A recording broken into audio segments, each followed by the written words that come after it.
And so that's ultimately the goal here is, hey, we might not agree on national politics, but local, I got your back. I'm a golden rule girl. I'm going to do unto others as you have them do unto you. I grew up in a hardcore Christian home.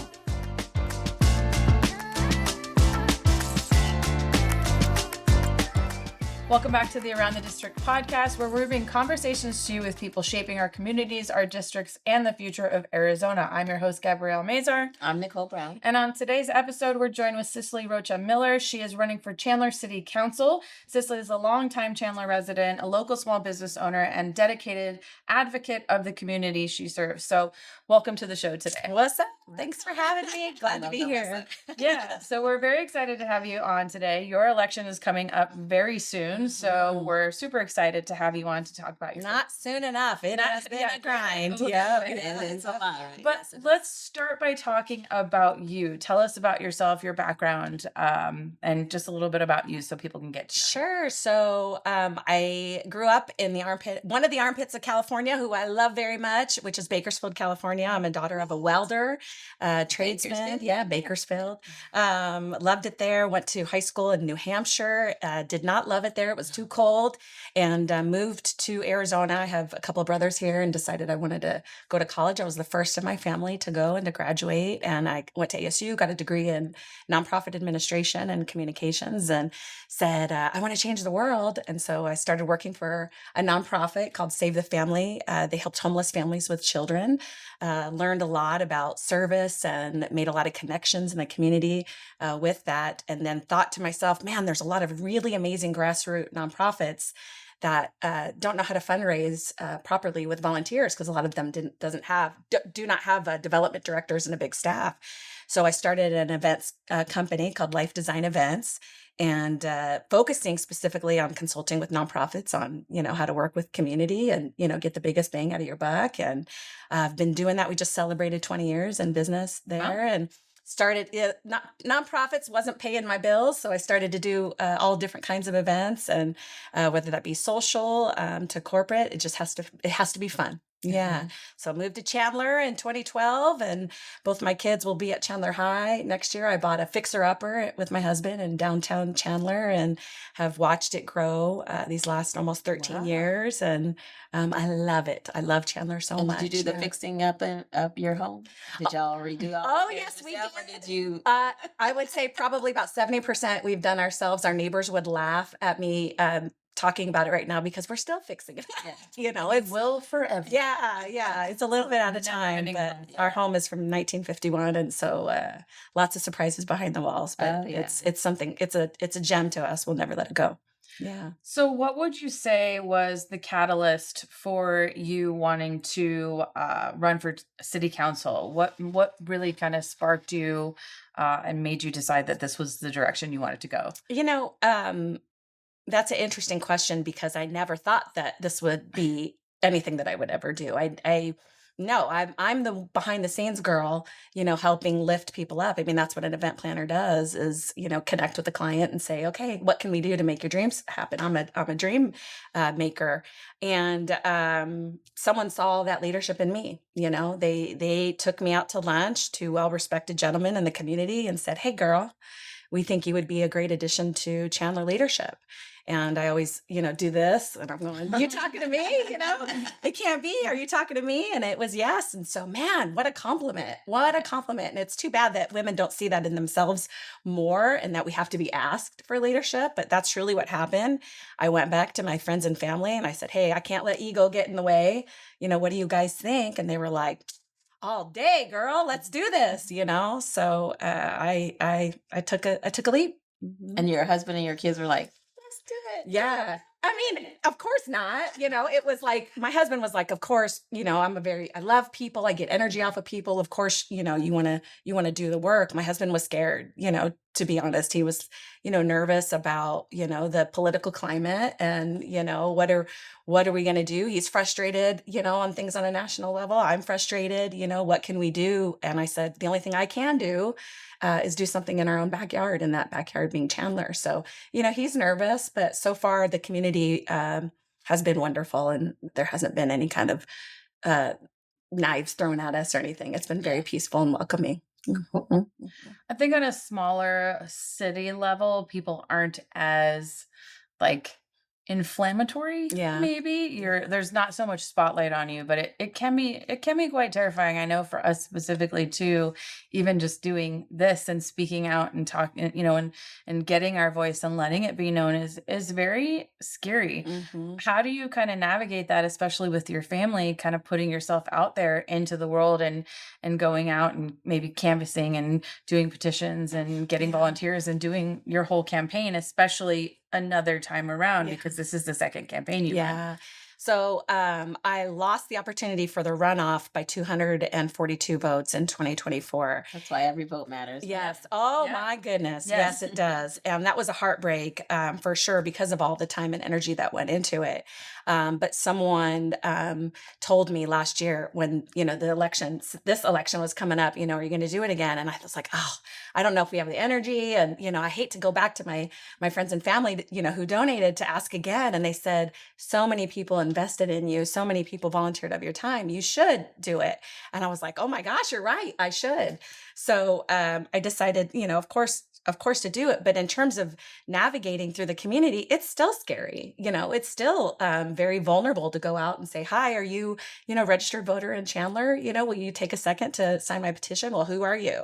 Are you pro-life? Who did you vote for president? What do you think about schools? How do you feel about this specific book? And I'm like, whoa, whoa, whoa, so it's having those difficult conversations.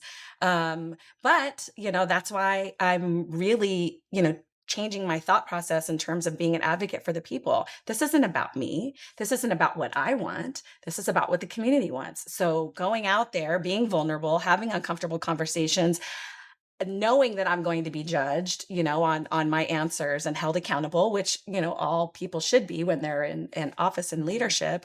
But it is a scary thing. And so my goal is to do what the people want.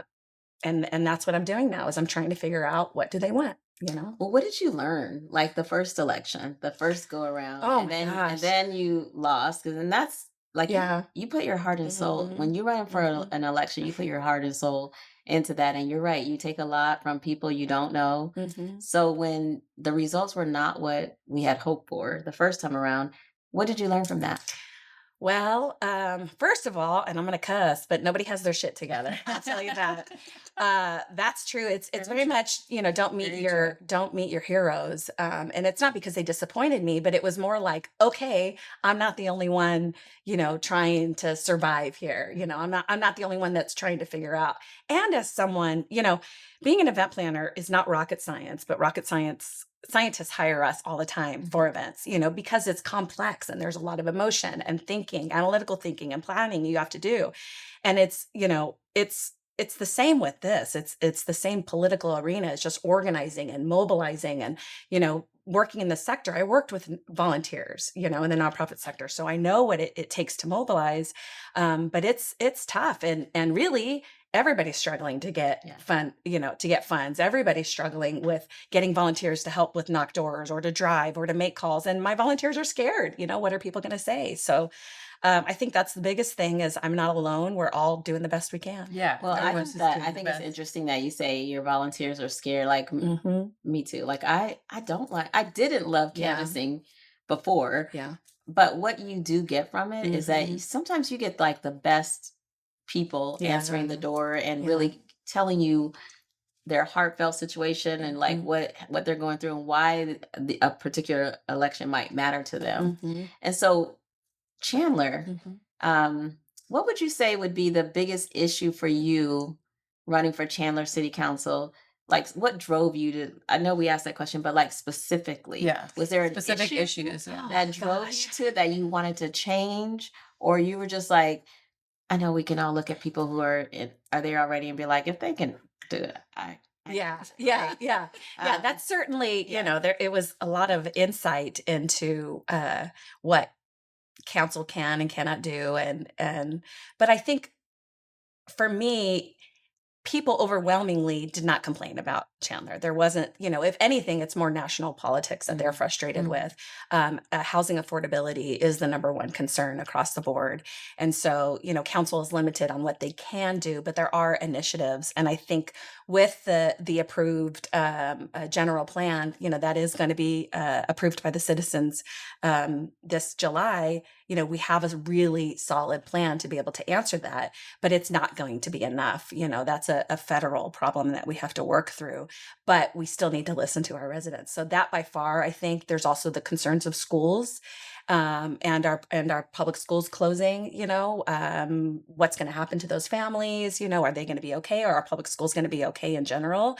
And that's another disconnect between our city Chandler Council, is that we don't have say over our schools. That's our school board. But I do think that the relationships between council and our school board does matter, and so those need to be aligned, and they need to be tight, and some influence needs to happen across. Yeah. I feel like Chandler's a great city, and really downtown Chandler's a lot of fun. Yeah, So yeah. you probably live close to all the I do. happenings, right? About a block and a half. Yeah. I hear all the bars and the music, and me and my kids are dancing in the backyard. Yeah, for sure. I love it. So talk about, are you a small business owner? I am. Okay. Yeah. Like the impact of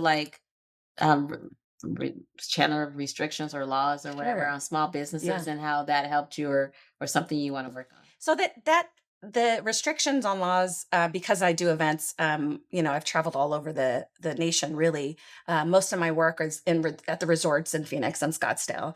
But for me, any sort of restrictions that I have heard have been from other small businesses. It's not directly impacted me. So again, my initiatives and my thinking isn't, these are things that affected me that I want to change. It's the community saying, hey, I'm frustrated. Yeah. So in particular, I have a client of mine that we do corporate events for them. And we have for repeat years. He came to an event recently and said, Cicely, the city of Chandler and their red tape cost me millions of dollars waiting, and going back and forth with permitting and answering these questions and code and all this such. And a lot of it was so unnecessary. And I would definitely challenge that and go, hey, our city staff is awesome. What's the problem specifically? We need to learn more about him in particular, but that has been a complaint overall, especially with our builders and our developers. Hey, we want to work with the city. We want to make the right choice, but there's a ton of red tape and a lot of slow processes. So I'd like to see how can we, create more documentation and process timelines more with more transparency, so they see where they're at in the process. I think there's just more efficiency. More efficiency. Yes. Because- Yes. Can we bring AI to Yeah. come in and help with that too? Yeah. So And people are so afraid of AI. yeah, I they love are. AI. Yeah. Yeah. There's an I essence mean, of, you gotta be careful with it. yes, But and I that's mean, it, is our yeah, information, yeah. but I think, truthfully, I don't want to say I've just put my hands up, but if anybody wants information on us, they can get it. We have phones, Yeah. how many times have you talked about something and, a commercial or an ad comes up, Oh, you know? yeah, they're Yeah. definitely- So we're so vulnerable. We're so down, that road already. We have to protect our identities for sure as much as possible. So I think we need to be aware of AI, but we need to welcome it for sure. Yeah. Yeah. Well, with AI is the data centers, and Chandler just had that big I was there. issue with Yeah. the data center, and Chandler turned it down. Us in Owatuki, we have an issue with one that kind of got pushed through that we see. did not know about until recently. So that's been a huge issue. But also Chandler is growing and redeveloping, and you have a lot of historic districts. How do you feel you can navigate that while protecting historic districts while also redeveloping and growing Chandler as a whole? Yeah, it's a balance. I live in a historic neighborhood myself. It's one of the first neighborhoods actually in Chandler, because we back towards the golf course. And I think the conversation of what's the development that didn't quite match the neighborhood. And that for me, I'm going to point something out specifically, and that was DC Heights. That's right next to our downtown Maple House. Right across the street, there are historic homes, and I think it's a 4 or 5 story unit. I do think that, we are looking at a moment of being a downtown area, and we're going to go up, but is that something that I support everywhere? No, I don't, and I know that the people across from those apartments, they were supposed to be condos, now switched to apartments, they are now looking at something visually what they signed up for. Unappealing, yeah. I will say though, what I have learned, and I can't speak to DC Heights in particular, but the city itself does a tremendous job with outreach and communication to the neighbors, to the barrio, and saying, "Hey guys, this is what's happening. What's your input?" And many residents don't engage. They don't have those conversations. Some do, but I think that's just fear-based, and I don't know what they're going to think of me if I want to go against it, or maybe my voice doesn't matter. But Chandler does a really good job of inclusion and making your voice known in the community. And so I want, if anything, I want to encourage people to get involved in local, because local elections matter more to us than I think anything does. I think that's a great point. And we have talked about that over and over on this Over and over. podcast, Yeah. because you're right.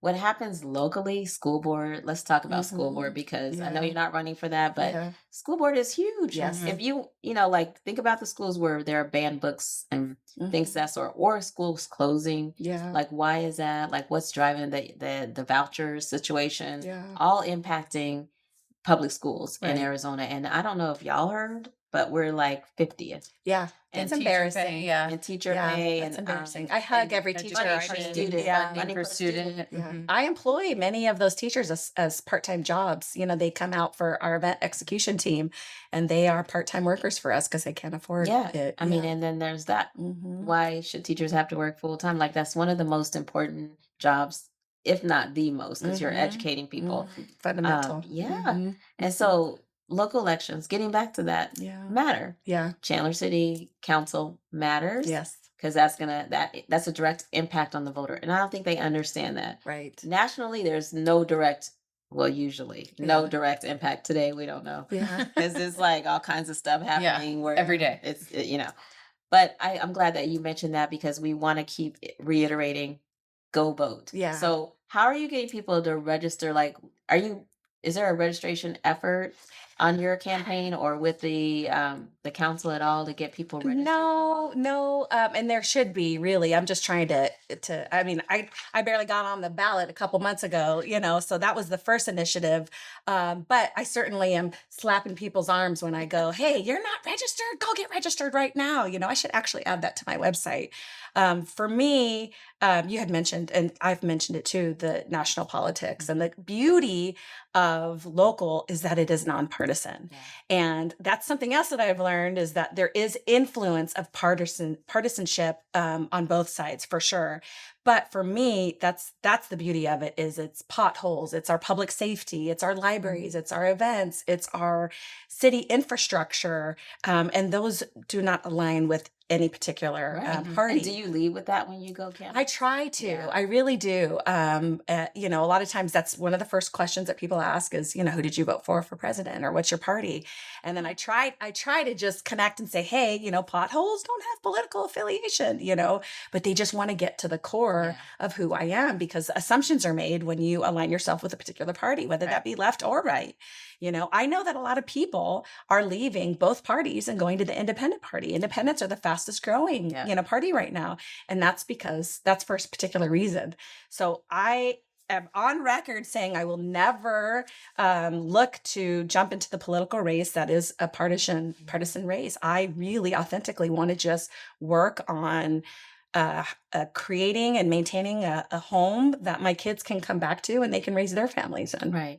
And if you're impacting everybody. Yeah. And I think people don't realize that even it shouldn't be this way Right. in the United States today, but it is, where people have drawn the line. And like, if you're a Democrat, you're whatever. If you're a Republican, you're whatever. And they draw that line and say you don't want to help the other party, when really that's not true, or it shouldn't be true, right? Yeah. Quick And- story. Oh, go ahead. No, and I was gonna say, in a nonpartisan election like yours, it doesn't matter what side. To your Yeah. point, it doesn't matter what side you're on. Yeah. The policies in place impact everybody the same way. So go ahead with. I was at a restaurant a couple weeks ago, and I happened to know the owner. I was just there with some friends supporting her business. And she, she's a singer. And so she was performing that night and had made an announcement, that, hey, my neighbor's running for Chandler City Council. And I'm going, oh my gosh, how embarrassing. And so there was some And people. how cool it is. And how cool, of course, of course. And so there was a table that was sitting next to us, and she kind of flipped her head and said, hey, you ran last time. And I said, yeah, I did. And she said, oh, I voted for the other candidate, and wouldn't talk to me. And I said, hey, can we have a conversation real quick? And she drew that line. And she goes, I don't want to talk to you. And I said, listen, at the end of the day, when I win, I still want to represent you. Wouldn't you want me to represent you too? And she just, didn't have anything to say.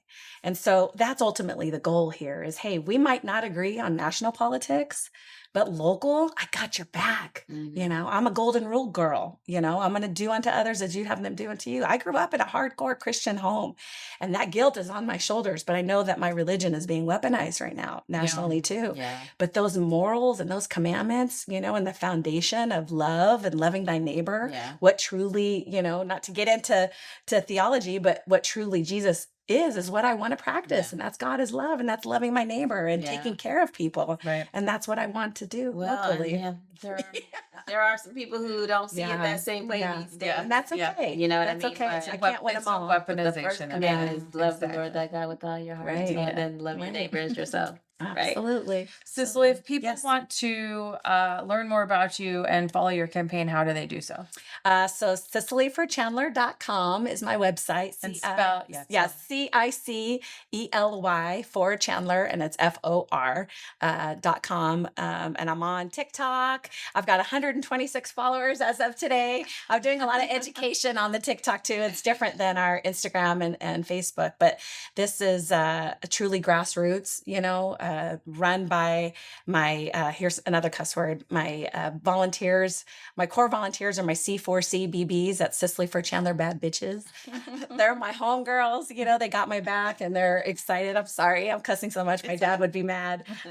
But this is truly grassroots, and I welcome anybody to come and join us. All right, so we're going to come back with another episode with Cicely. So you can follow her campaign, and we'll have those links in the show notes as well. So this is the Around the Districts podcast. You can like, share, follow, and comment as well, and let us know. We will see you on the next episode.